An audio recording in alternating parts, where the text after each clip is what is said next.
Hey guys, Wrestling Throwdown here. I'm Haley and this is Joe, and we're here for the NXT Takeover pay-per-view. NXT. I think this is my first NXT review doing you. I was just saying that yesterday when I did the Raw review. I was just like, oh yeah, I think that's going to be Joe's first NXT. Definitely his first NXT pay-per-view with me, but I think it's his first NXT review period. So I have been an avid watcher since acquiring the network around December. I have watched every week. So, yeah, it's pretty awesome. It was pretty awesome last night. Really great 2-hour event. There was only one match that I just didn't care for, but other than that, all of them were really good. All really good matches. But first one was the number one contenders match. They obviously, it was supposed to be a triples threat match, but Hideo Itami is injured right now. How long is he supposed to be out for? 6 months? It's something bad. It was an interesting way to write him out because I was wondering. I heard about the injury a couple weeks ago. I was wondering how they're going to do that. So they just said someone jumped him, and they'll get a whodunit angle out of that. I love a good whodunit angle. Maybe it'll be Kevin Owens, Samoa Joe. Who knows? But yeah, Tommy written out, and this ended up being a one-on-one match with the Demon Finn Balor in full demon mode against. I will say one thing about this match against Tyler Breeze. Very intricate entrances for the both of them with the girls and the selfie sticks. Really reminded me of Sting and Triple H, kind of like where they really went well, at least to the level they can in NXT at Full Sail. I was really impressed with the grandeur of all the girls with the selfie sticks. He had his own Nitro girls. And then Balor's entrance and you know, obviously a newer look with the spikes on the back of his little vest thing and different paint. So it was awesome. The entrances alone, I thought, before even getting to the match, were awesome. Yeah, definitely. And the match itself was great. Obviously, both of these two are like the top two guys right now, pretty much in NXT. Next, obviously, Kevin Owens and Sami Zayn and everything. But Tyler Breeze, I was a little disappointed that they didn't let Tyler Breeze win, but I could see why. You know, they had to make Balor, you know, seem strong. But the thing is I don't know. I mean, if he's going to the main roster and everything, Balor?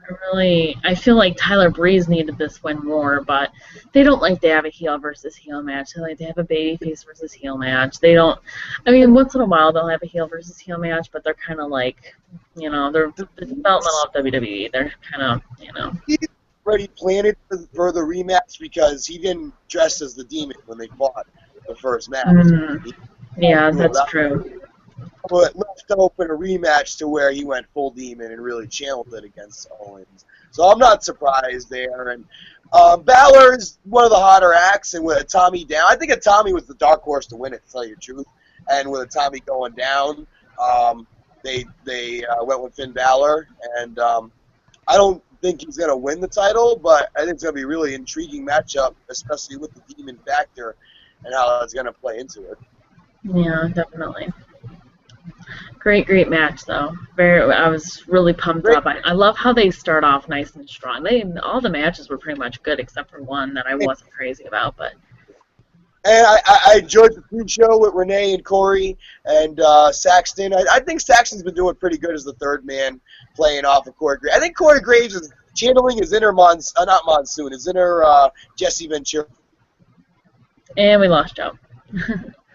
But I don't know. Corey kind of seems like, I don't know, he's turned a little bit heel almost.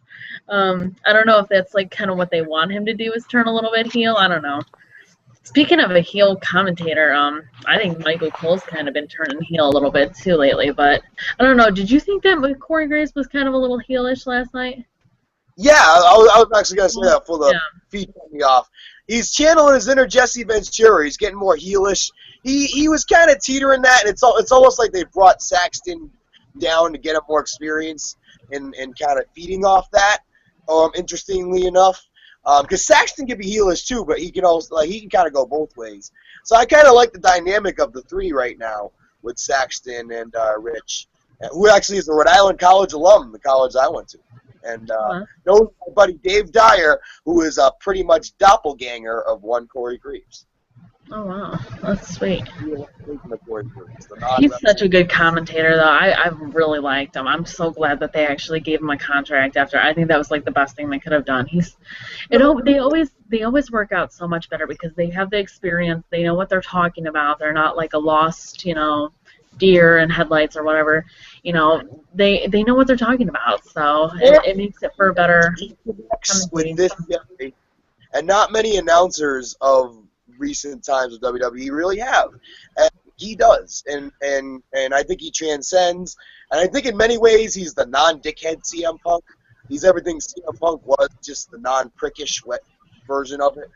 Yeah. I really respect him. I watched the E60 on him and Woods and all of them and stuff, and even the bonus ones that were on YouTube with Colin Cassidy and Tyler Breeze. All very well done, and Rosebuds, Adam Rose, that was the other one.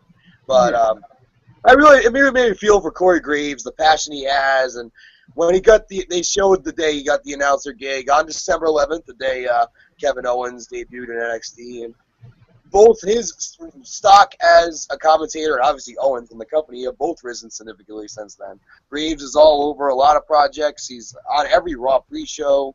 He's really like one of their go-to guys, and I think he's a star in the making there. And even if they lose Renee, they got a hidden gem in Graves. Yeah, definitely. Yeah, my brother and me used to say it was CM Punk 1, CM Punk 2 was Seth Rollins, and CM Punk 3 was Corey Graves. That's what we used to call him. We used to do like, CM Punk 2 is coming out, CM Punk 3 is coming out. But I don't think he's like full prick like Punk. Where Graves, I think, speaks his mind and plays a good heel character, but he doesn't strike me as he strikes me as a genuine good person. Yeah, he really does. He seems like he's a really cool guy. I follow him on Instagram, and he has a kid and everything too. He has a wife and everything. I'm surprised. He's pretty young too. I think he's only 28. I enjoy, and I enjoy his little series the network's giving him, where he was at the Star Wars convention and other things. He does a good job with that. He's got a bright future with the company. Yeah, Really. definitely.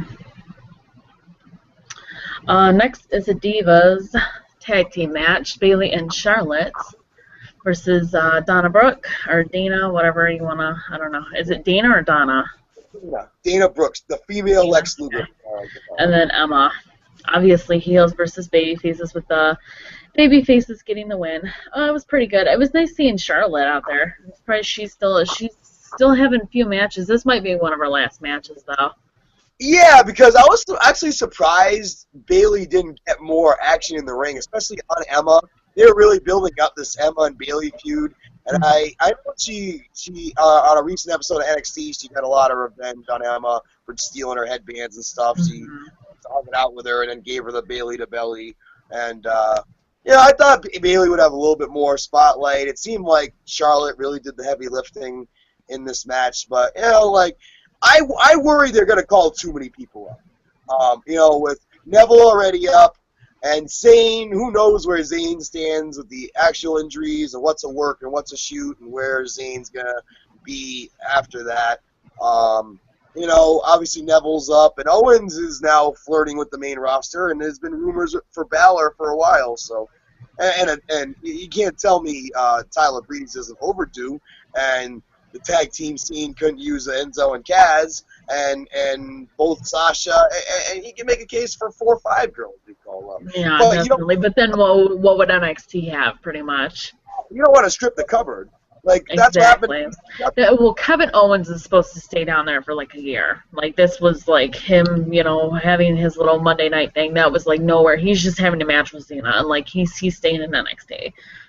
It's He's kind supposed of to be like a year-long champion at NXT. So, which is smart. I think that's very smart. especially with Joe coming in now, and he can build that dream match. And Balor gets. That's why it makes sense for Balor to get called up first. Balor is the biggest star, no doubt about it. Definitely. He's everything that Jeff Hardy should have been, plus a million, plus psychology, plus experience in Japan. Plus the ability to take comic book characters and bring them to life, a la Rey Mysterio. He just gets it. He's going to be a WWE champion in the next 3 to 5 years. And it's just going to be a matter of, once he gets to the main roster, is he going to have to rely exclusively on the Demon gimmick? Because is he going to come off too like vanilla, I don't want to say like vanilla midget, like we used to call Benoit and Jericho, but like, white meat babyface, as they say, like, and then like, because right now that's what he does. He kind of comes out white meat babyface, and then he, for the big matches, he comes in as the Demon. I feel like, he should save the biggest entrances for the Demon for WrestleMania, SummerSlam, Royal Rumble type showcases. However, is he going to have to rely on the Demon and be this Undertaker-like character, or will he be able to morph into it? I don't want to say like a Gregory Helms Hurricane kind of thing. It's going to be interesting. Is it going to still have the Peter Parker / Venom element to it, or is it simply going to, kind of fizzle out? So I really think Balor is the biggest star. That good 2 matches to start. Like I said, with the female match, I really thought that I would have liked to see Bayley get a little bit more heavy lifting in the matchup. I thought that Charlotte did a little bit too much heavy lifting in that. Here, the Wrestling Throwdown live. While Haley stepped out for a second, I wanted to send a big congratulations. I don't know if you watched the show or not, to friends.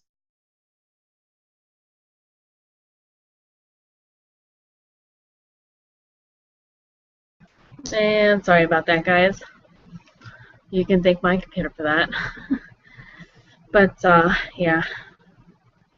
It was, I don't know, for how many people have to get called up on the roster and everything like that, it's like you don't want to do too much at once. You gotta leave some talent for the NXT, because if you take all the talent from NXT away, then, the people who are still developing and everything like that, and who are, might be just being trained by NXT, and they might not be indie wrestlers or anything like that. They might have a hard time, keeping up and everything. So you got to keep some major talent down there. It reminds me so much of ECW. And what killed ECW in many ways is just a pillaging of their core talent by the 2 WCW and WWF companies when it came down to the Dudleys and Taz and, like on down. Pretty much Tommy Dreamer, RVD, and Rhino were the last survivors at the end. But you don't want it to get to that. You want to maintain interest. And they're bringing new guys in. They bring in Samoa Joe, obviously. We're going to talk about that at length at the end of the show. This guy, Uha, the African-American gentleman who seems to be getting a lot of hype. His name is Uha, or Uha. Forgive me if I'm mispronouncing it, indie fans. Don't hate on. Yeah, he's from, I forgot where he was. He's an indie guy, though. A lot of people are. Isn't he from Ring of Honor? I think he is from Ring of Honor. Yeah, I think so. Maybe CC Dub, too. He seems like he's well-known, and he's got a presence about him. I'm curious. He carries himself well. I'm curious of what. So they got to continue to bring stars in, and that's why I think AJ Styles maybe has a chance in the future, and maybe some club talent. And, we'll talk about Samoa Joe's deal and how I think this could open the door for other big names to come in the particular deal that he got. We'll talk about that at the end of the show, because I have exclusive details on the deal that Samoa Joe received. Yeah. Next, Baron Corbin versus Rhino. I know you were a fan of this match. I mean... I stated that I was a fan. I stated that it was an interesting test. Well, because, Rhino, obviously, he carried himself well and everything like that. Rhino, to me, obviously, is just going to stay in NXT. I don't see him actually going to the main roster. I think he's just, there to help developmental talent and everything like that. I don't think they're actually... To work a lot of NXT dates, but also have the freedom to still work independents. So that's where Rhino's at right now. Like Samoa Joe, I actually do think that he's obviously going to go on the main roster and stuff like that. But not now, though. But at some point. Yeah, definitely not now. Yeah. But Rhino strictly was for helping, NXT talent and just kind of, just being there, putting on good matches, stuff like that. That's a way to give back to the business. I think that's what he really wants to do. And a guy like Rhino has tremendous value in NXT, elevating guys like Baron Corbin. Look, with Corbin, like we're going to talk about Corbin here. It seems like you're not the biggest fan of him. I think he's got all the bad tendencies of Roman Reigns without any of the good tendencies. I don't want to say any of the good, but without many of the good tendencies. Would you Maybe agree with that's why I that? don't like him, because he reminds me so much of him. He really They're does. both football players. Roman Reigns obviously has more of a background. Like, come on, like his Yeah. lineage. You know, he was destined to be in this business regardless. I don't care how anybody feels. But obviously, he came from a football background. Same thing with Baron Corbin. I believe he played for the Jaguars. I don't know. He has a good look. He seems He to. does. I do think he has a good look. I actually think he can wrestle pretty decent too, to tell you the truth. Enough though, and I don't encourage like steroid, but like he doesn't have that Matt Morgan kind of presence to him. You know what I mean by that? Like Matt Morgan. Yeah, definitely. But he doesn't have that. He's a little thick. He would remind me of an NBA center that's like gets bullied in the middle even though they're tall because they don't have a big frame, or a guy like Stephen Struve from UFC. Not a lot of meat on his bones. It reminds me, or maybe even like early Cody Rhodes, like pre-legacy Cody Rhodes when he was a toothpick. Like sometimes guys gotta fill out, and not only that, but you're very critical of Roman and its match quality, and I see that times a million in Baron. He's been very protected as their little. Well, yeah, because he's been facing jobbers. This was like the first match that he's actually had that wasn't a jobber. Oh, no disrespect to Bull Dempsey, I guess. Oh yeah, sorry, I forgot about that. Oops. But no, you're not lying. This was his biggest match against a veteran, talent, Rhino, that wants to get back, and Rhino's gonna make everything that he. And I really thought that Rhino was throwing him around a bit, and like I thought it was good when he was hitting him with the knees in the corner. That was a good aggressive spot. But again, like he kind of takes the heat and then hits the little swinging rock bottom, whatever it's called, the little swinging uranagi out of nowhere. 1, 2, 3. It's a pretty move, and he executes it in a very safe and pretty way. But that doesn't excuse the fact, like, DDP had a great finisher, but he had to put on a good match to apply it. Same goes with Randy Orton. You need more than a good finisher. I like the finisher. It works for him. But he needs that substance. Roman Reigns has a million more times substance than this guy, let me tell you. Yeah. Believe that. This was really interesting. I think a lot of people were pretty shocked about this. I know I definitely was. It wasn't who you were expecting to help them. Everyone was expecting Carmella to turn on Enzo and Big Cass, and obviously that wasn't the case. No, I saw that. Alexa Bliss obviously turned heel last night. I thought it was interesting. She's been getting much better in the ring, especially for her just being a cheerleader and everything like that. She's actually pretty decent in the ring. She can definitely do her flippies and flippy-doos and stuff like that. But yeah, she's obviously with Blake and Murphy. Yeah, Blake and Murphy. So obviously, I mean, that was pretty shocking. I'm glad that, I'm kind of glad that Carmella is staying with them and staying babyface, because now it seems like people have kind of gotten to like her a little bit. They didn't really like her at first. She came off as a heel at first, but now they're kind of like warming up to her. I've noticed the crowd's kind of a little bit warming up to her, just a tad bit. So I maybe, think they've been really having a good storyline, Blake and Murphy and Enzo and Cass. And there's this big chase, and it's been 2 years for Enzo and Cass. You would know. You've been following NXT longer than I have. Tag team champs. And they're going to win them soon. They have this new age outlaw, but very millennial. But, I don't want to say they're the new age outlaws, but you can tell Billy and Road Dogg got their hands with these kids. And I saw that Colin Cassidy is a Billy Gunn guy. That Billy Gunn's taking extensive training with Colin Cassidy. And Carmella, the former New England Patriot cheerleader, how you doing, by the way? The beautiful and lovely Carmella is, I think, a big part of their package, no pun intended. And, because they got their whole thing now, so if she leaves, I hope she I mean, does. I hope she follows them all the way through the main roster and everything like that, and stays with them. they are. I mean, come on. The Lucha Dragons are like kind of over. They're over more than like the Matadors are. But these guys have a genuine connection. I've loved them since I first seen them. Like I feel like now they just started getting popular, but I've liked them for so long. I've always liked them, and everyone was so strict against them and like, oh, they suck, blah blah blah, because Enzo got hurt earlier on, and then Big Cass kind of was doing singles. But as soon as I seen Big Cass, I was just like, oh, I like him. And then Enzo came out, and I was like, oh, I like him too. I think they're an interesting tag team. I always liked them, and everyone was just like, oh, no, they suck. They need really, their in-ring work isn't good and everything like that. I'm like, well, you gotta understand that they just got put together as a tag team, and Enzo got hurt early on. Big Cass has been doing singles, not that much either, so of course they're not going to be perfect right away, and they have gotten so much better. They're really actually great tag team. And I kind of saw the Bliss thing coming. I still thought it was a great shocking moment. But we didn't do a prediction show, but had we done it, I think I would have predicted it. It keeps them chasing Blake and Murphy for a little while. Blake and Murphy are developing. They're another team who I didn't expect much for them dethroning the Lucha Dragons out of nowhere. But they've really come into their own. It's a very good heel tag team. And adding Alexa Bliss now sets up this 3-on-3 war, and it keeps the belts on them for another month or two. Eventually, Enzo and Cass are taking this fast. No doubt about it. Because I think they're one of the debuts you want to really make count.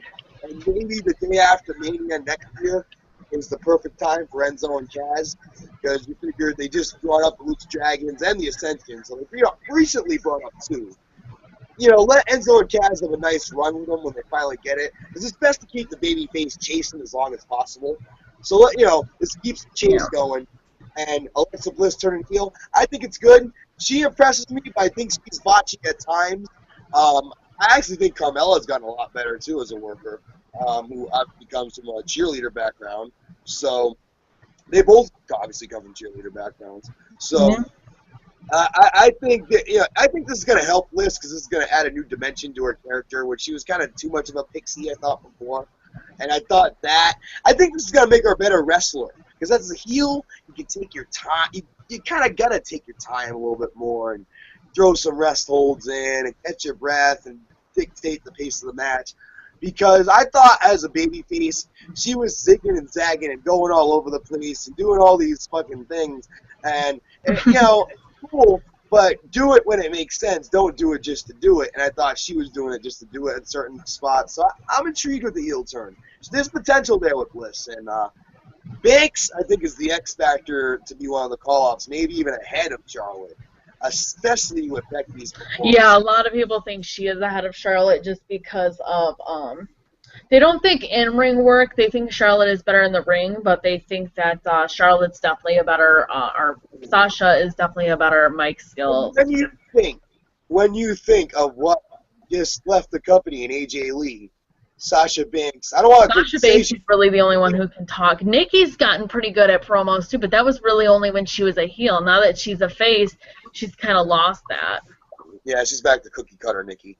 So, I think Sasha would be a breath of fresh air in the main roster, and she would really tell it like it is. She would be the boss right away. So, I think Charlotte's going to get over regardless. But, I don't know. But she's a good in-ring worker. Her promo skills, though. Not her dad. We'll say that. So No, not everybody can do anything, be good at everything. Some of them are really good mic worker skills, and they really need to work on their in-ring work, and some are remarkable in ring skills, and some of them bore the hell on me, kind of like Seth Rollins lately. Wow. Yeah. I did a little video on that, too. You should check that out. Review. I definitely was very critical on him. Yeah. Hey, keep it real. Gotta be honest. I love him. He's my baby, but I gotta be honest. Does not work for him. That's forced. Super kick work. Just give him the super kick. Whatever. Yeah. Have Sean anoint the new super kick guy. He'd pick off the Young Bucks that way. It'll be cool. They love this stuff. This was, in my opinion, the match of the night. Was the women's match. It usually is the match of the night, isn't it? Usually the match of the night on every single pay-per-view is the women's match. It's either the best match or the second best match. It's always like Yeah, up there. 3 in a row now. That you could say that. That's for sure. Yeah. But Sasha Banks versus Becky Lynch. Um, and Sasha obviously retained. No surprise there.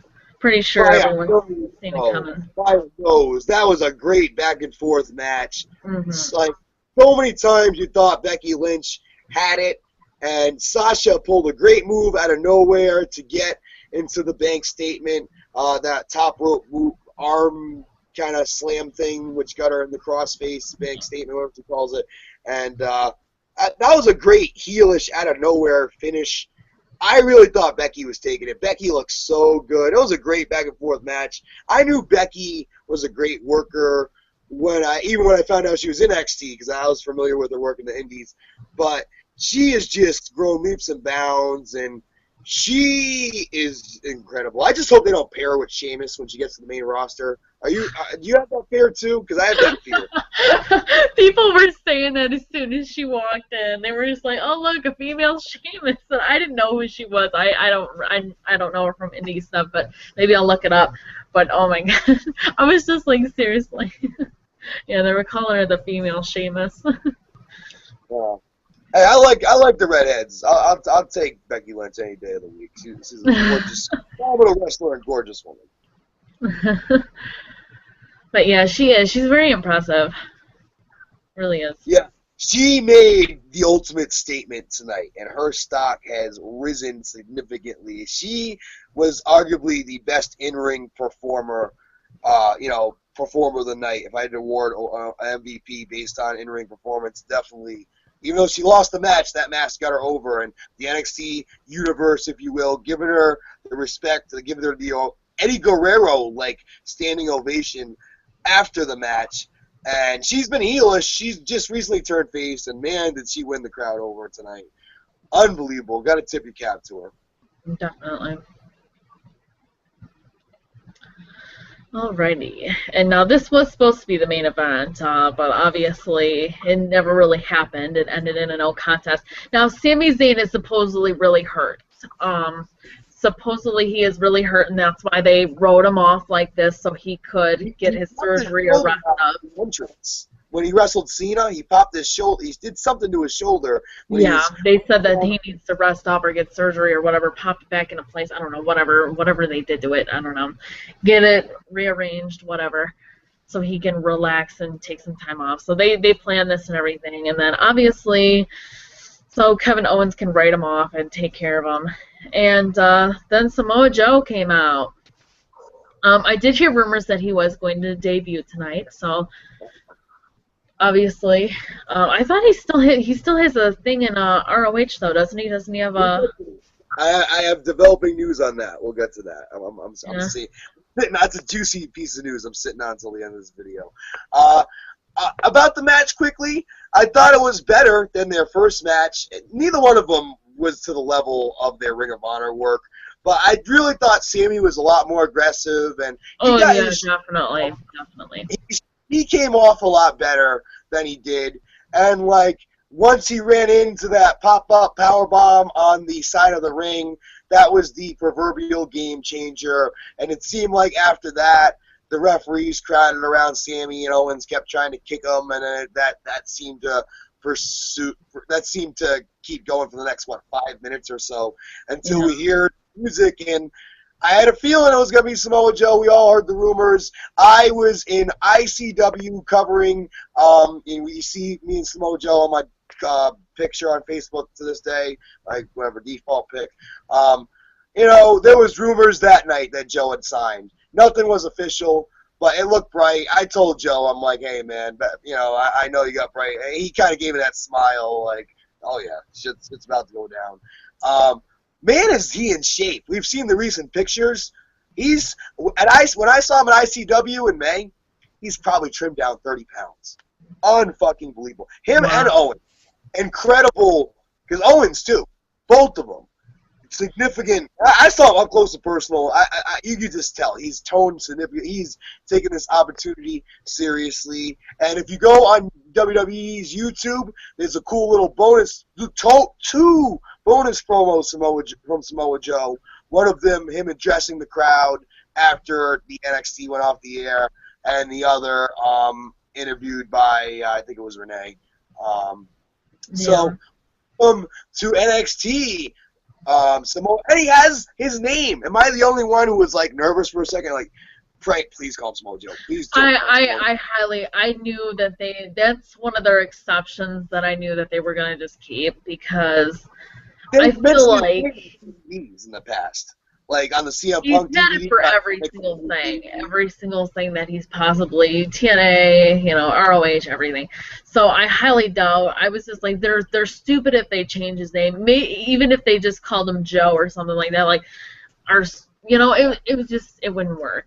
He had to have the whole name. When Rich said Samoa Joe's name on commentary, I was doing the live video. In my head, I let out a sigh of relief. Like I kind of like was like, and he said his name. Like, I think this gives AJ Styles a good chance, and maybe other Bullet Club members besides the Young Bucks. I don't think they like the Young Bucks too much. But hey, never say never. Young Bucks would be. Here's my thing. Samoa Joe's contract, I hear very similar to Rhino's, in that he can still work independent dates. That would probably include Ring of Honor. He is scheduled to appear twice in Rhode Island coming up, including for XWA. And on the Strike Zone, oh, by the way, cheap plug, tonight we come back, myself and the Jazz Man. You saw the Jazz Man if you saw our Payback review. The Throwdown universe was introduced to the Jazz Man, if you will. But me and him will be coming back, and we will have XWA talent, possibly the opponent for Samoa Joe. Who will be wrestling live at XWA in a few weeks. So he will still be wrestling. I know this for a fact. I'm helping promote it with the interviews. So, so tune in tonight. I'm not saying you're going to get Samoa Joe tonight. I don't know who you're going to get. Roddy Piper was out of the blue. So tune in to the Strike Zone. You never know what you're going to get. But his possible opponent, Chris Dirty Daddy Dickinson, who is a notable indie guy, I had conversations with him at ICW for him to come on. So I'm hoping to get him possibly. But yeah, that's the details of Samoa Joe. I have read that on NoDQ.com. You're looking for. I'm not Sean View Entertainment. I cite my source. Waka waka waka. According to NoDQ.com, his contract very similar to Rhino in that he can work indie dates, including Ring of Honor. So does that open up the opportunity for AJ Styles? And I ask you that here. Now, knowing this information that I've just presented to you, do you think this opens up the opportunity for AJ? Because I think it might. I mean, I would love for him to come. I really would, but I don't know. I really don't know if he would come. If he can still work NXT or WWE, I don't know. Because they have a more of an independent guy, and he likes to do stuff his way. And I don't know if he would fit in that WWE kind of. I have a wet dream of a vision of the Bullet Club doing an invasion in NXT. How fucking awesome would that be? That would be awesome. And when you have Balor there, the creator of the Bullet Club, AJ comes in. Now, what throws a monkey wrench is GFW has Doc Gallows, has Carl Anderson, and has the Young Bucks. And I don't think the Young Bucks will do business with WWE. I don't think WWE likes the Young Bucks. Yeah, I think they got them or tried to get them one time, and they declined or something. They had problems with them already. They tried to get them or something, and it didn't work out. They're the modern day Rockers in many ways. I definitely see them as the modern day Rockers, and it would. I think eventually maybe. But it's going to take a while. I think but AJ Styles, hey, maybe you get AJ Styles and a couple of Japanese talent at least.